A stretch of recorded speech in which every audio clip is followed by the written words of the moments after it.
Today I'm going to show you how to create text behind an object in CapCut. Ladies and gentlemen, the old school text behind a person. How do we do that? Well, we are going to need a few things. Let's start with the setup. We have our original video clip over here, and this is what it says. I'm going to show you how to use the Pine script editor in TradingView.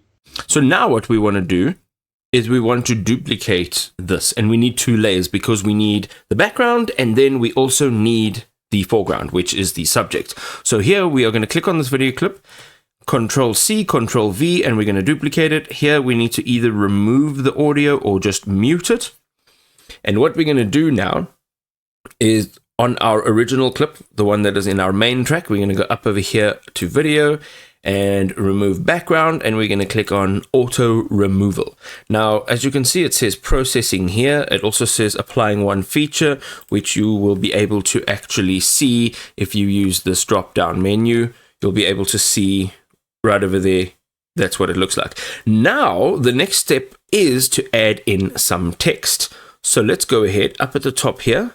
We're going to click on text. Let's click on default text. We're going to add this in, and you can do various things here. There are text effects, there are templates, but ultimately here I would just like to type in what I'd like. So let's say text is behind the subject. Now, the next thing we'll need to do is if you see this text, you can actually click down on it and you can move it about. Okay? But you'll see if you hold the text underneath the first duplicate clip, there will be a line. All right. So now we can see that the text is in between these two layers. So I've gone ahead and just swapped these around, and you will now see that the one that has the background removal is the top layer.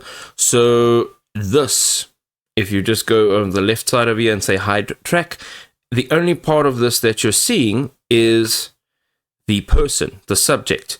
Then you've got your text, and then you've got this over here, which is the background, and that is how you can put text behind a subject or any object for that matter in CapCut.